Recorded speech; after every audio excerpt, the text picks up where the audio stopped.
From introducing a girl to my son during his situationship to inadvertently causing discord and his eviction, everything surprisingly culminated in a far better ending than I had anticipated. At the age of 50, I find myself in the midst of a perplexing and somewhat distressing situation involving my son's girlfriend, who has consistently been somewhat distant and cool towards me. My son and his girlfriend, both 25, have been dating for a while now. But the roots of the issue go back about 3 years, to a time before they were officially a couple. Back then, my son was involved in what he described as a situationship with her. This term was new to me at the time, implying a relationship that was more than friendship but without clear commitment. He lavished her with luxurious gifts and frequently invited her over. Yet when pressed, he admitted that they weren't officially together. She was an attractive online influencer, considering her options among several interested parties. About 7 months into this undefined relationship, I met a young woman through my work who seemed particularly smitten with my son. It was during a typical bustling afternoon at my small boutique, a place adorned with colorful fabrics and eclectic decorations that reflected my personal taste for the vibrant and unusual. Among my employees was a young woman, recently hired, who brought an infectious energy and a smile that could brighten even the dreariest days. As we arranged new stock, one day she casually mentioned her admiration for my son, having seen photos of him on my desk. Her interest piqued as she spoke of his achievements and hobbies, which I had shared in passing during our coffee breaks. My kid was in what he called a situationship with an internet influencer, which is an informal and seemingly open arrangement. So I saw no problem with putting him in front of someone who was obviously interested. After all, the influencer was still weighing her options among several suitors, and he had previously made it clear the connection was not exclusive. Given the circumstances, I believe that giving this young lady my son's contact information and urging her to give him a call was a harmless enough gesture. It could be fun for him to meet her. When I brought up the interaction with my kid later, his response was hesitant, with a vague, "Okay, Mom," and a non-committal shrug. He immediately changed the subject. There was no quick follow-up or spark of interest. It appeared to be just one more thing tucked away in the recesses of his memory, not important enough to take action on just now. My son's response was non-committal and nothing immediate came of it, but eventually he and the influencer formalized their relationship. As the months progressed, the dynamics of his relationship with the influencer began to shift. Whether my introdu played any role in this change was unclear, but about 3 to 4 months later, he and the influencer decided to commit to each other officially. They started appearing together more publicly, their social media filled with coupled photos and sweet captions that marked their relationship status clearly to all. It was a transition from a loose, undefined connection to something more solid and acknowledged, which took me by surprise given the casual nature of their earlier interactions. Recently, wanting to clear the air and address any potential misunderstandings, I approached her during one of her visits to our home. I attempted an apology if my actions had seemed intrusive. Her response was forthright, suggesting I should have stayed out of my son's personal affairs, as the boundaries of their early relationship, though unclear to me, was set by them. This notion of variable boundaries in each situationship was a revelation. To me, and clearly a point of contention, my daughter, seeing the tension, suggested somewhat flippantly that I seek advice via Reddit, a reflection of her frustration with the situation. The girlfriend's reaction to our conversation was not hopeful. She became even colder, which worries me as my son is quite serious about their future together. The setting was our family living room, a space that usually felt cozy and inviting, with its soft plush sofas and the gentle hum of the grandfather clock in the corner. However, on that particular afternoon, the atmosphere felt tense and uncomfortably charged. It was just the two of us, as I had asked her to stay back for a few minutes after a family lunch, hoping to discuss our misunderstandings privately. I chose my words carefully. trying to convey my sincerity, and regret if my past actions had overstepped her boundaries. The autumn light filtered through the sheer curtains, casting soft patterns on the carpet, a stark contrast to the hardness of the conversation. As I spoke, I noticed her posture remained rigid, her hands tightly clasped in her lap, her face usually expressive and animated set in a mask of polite detachment. When she replied, her voice was cool and measured, her words carefully chosen to maintain a diplomatic but distant tone. She reminded me that the dynamics of her relationship with my son, even in its early stages, were for them to navigate and not for outsiders to interfere. Her response left little room for the warmth or understanding I had hoped to foster. It was clear that my attempt at an apology hadn't thawed the frost between us. After a brief and somewhat stilted conversation, she excused herself, claiming a need to catch up on work. The way she quickly gathered her things and avoided eye contact as she left underscored the chilly atmosphere. Watching her leave, I felt a sinking feeling of unease. My son is deeply in love with her, often discussing their plans for the future with bright enthusiasm. His seriousness about their relationship made her coldness toward me all the more troubling. It was clear that repairing this rift would require more than just a single conversation, and the path forward seemed daunting as I sat alone in the now silent room, pondering my next steps. Adding to the complexity, I've had limited interactions with her, but one significant episode did little to help our relationship when she decided to drop out of college to pursue her career as an online influencer full-time. I expressed my concerns bluntly. She was close to completing her degree, and I saw her decision as potentially short-sighted.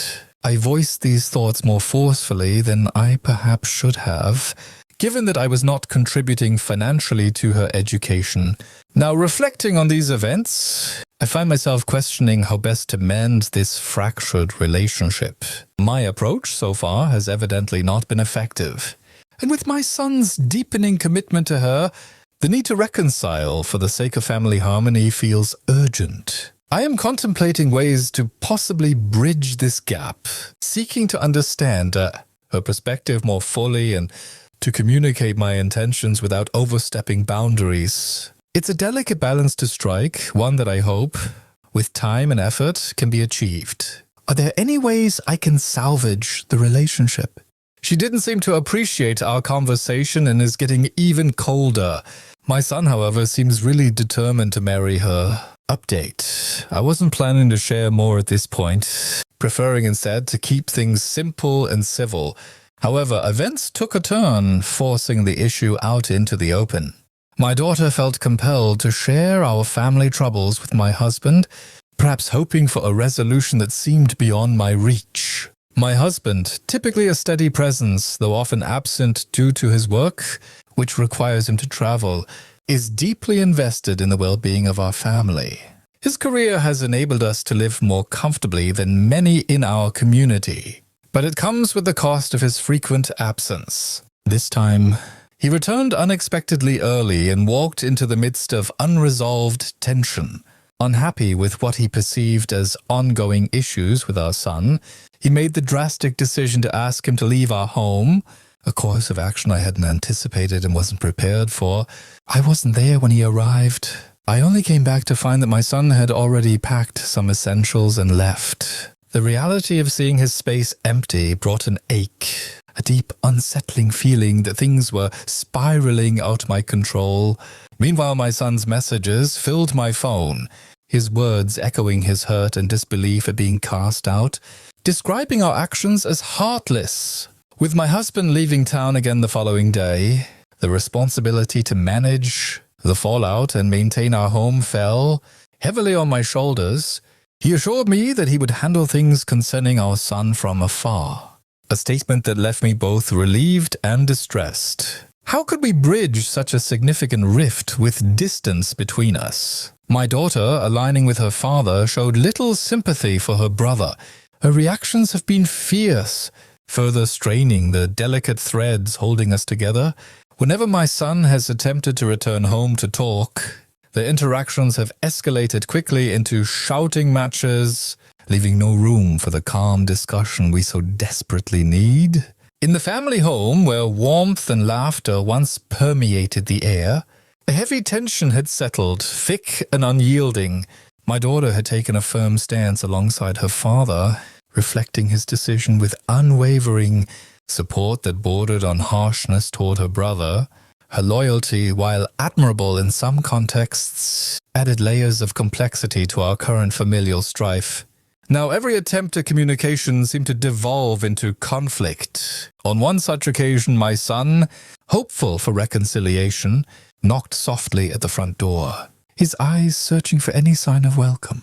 As I opened the door, the hopeful glimmer in his eyes faded almost instantly. When he saw his sister standing behind me, her stance rigid, her expression stony, before a word could be spoken, the air thickened with unspoken accusations and defenses. My son, usually reserved, began with a tentative, "Can we talk?" aiming to bridge the chasm that had formed between him and the family.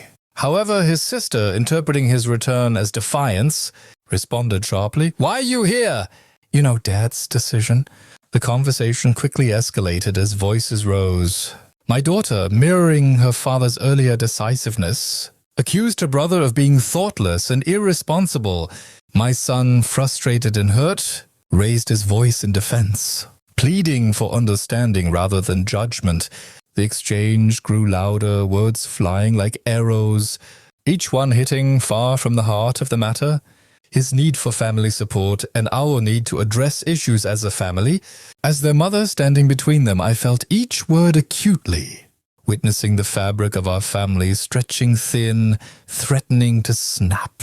The living room, once a sanctuary of familial love, had transformed into a battleground of words and wills, leaving no room for the calm, constructive discussion that might heal our wounds. In these moments, the path to reconciliation seemed obscured by hurt feelings and hardened positions. The challenge lay in cooling tempers and softening hearts hardened by recent events. I knew that finding a way back to each other would require more than just time. It would need a willingness from all sides to listen, to understand, and to forgive. The conflict has left me feeling as though our family is being pulled apart at the seams. The very foundation of our unity seems shaken. I've always cherished the harmony within our household, never imagining a scenario where one of my children would be arranged like this. In my heart, I've never supported the idea of my son being kicked out of the house. I yearn for a way to mend what has been broken. In the meantime, I have set aside some money for my son, just a small amount to help him get by until we can find a better solution. It's a practical measure, but it feels like a band-aid over a much larger wound. I appreciate the supportive comments many of you have shared. They've been a comfort in a situation where easy answers seem out of reach. I'm aware that my explanations might not capture all the nuances of our family dynamics or the complexity of the emotions involved. Still, I hold on to hope for a resolution that can bring us back together. I promise to provide an update when there's a positive development. Until then, thank you for your kindness and understanding. Edit. As weeks turned into months, the rift within our family began to show signs of mending, albeit slowly and with considerable effort from all sides. My son, undeterred by the challenges at home, continued his relationship with the influencer. His determination to marry her grew stronger despite the familial discord. Eventually, he proposed to her, and she accepted with a joy that was palpable even through the photographs he sent us. Seeing them together, genuinely happy and looking forward to building a future, sparked a change in my own heart and slowly in the dynamics of our family. I realized that regardless of past misunderstandings, my role as a mother was to support my son's choices and happiness, acknowledging the need to bridge the gap. I invited my son and his fiancée to a family dinner. It was a tentative first step towards reconciliation. To my relief, my husband, having seen how deeply our son was committed, softened his stance and welcomed them warmly. The house, which had felt too large and silent, filled with life again as they walked through the door. The dinner was initially awkward, conversations tentative, but as the evening progressed, laughter began to replace the tension. My husband and I took genuine interest in their plans and aspirations, which included starting a business together that leveraged her online presence. Their enthusiasm was infectious, and for the first time in a long while, I felt a glimmer of the family unity we had lost. My daughter, however, remained the last holdout, her feelings still mixed and her skepticism apparent. Recognizing her feelings, the young couple approached her not with resentment but with understanding. They shared their hopes for the family's unity and expressed a sincere desire for her to be part of their lives and future celebrations. They also took the time to engage in activities she enjoyed, showing up at her art exhibitions and supporting her projects. Gradually, my daughter began to respond to their efforts. It wasn't an overnight change, but each small interaction, each shared moment seemed to soften her stance. The breakthrough came one evening during a casual backyard barbecue when she and her future sister-in-law teamed up for a game of charades. The laughter and camaraderie of that game seemed to wash away the last of her reservations. Months later, at the wedding, my daughter stood as the maid of honor. Her speech, touching and heartfelt, acknowledged her initial misgivings, but also her joy at seeing her brother so happy and well-matched. The wedding itself was a beautiful affair, set in a lovely outdoor venue that reflected the couple's style and the healing that had taken place within our family. As I watched them exchange vows, surrounded by friends and family who had witnessed the struggles and now the joyful culmination, I felt a profound sense of peace. The journey had not been easy, but it had taught us all valuable lessons about love, forgiveness, and the enduring strength of family ties. The return of my son and his new wife to the family fold wasn't just a reunion, it was a new beginning, promising hope and happiness for the future.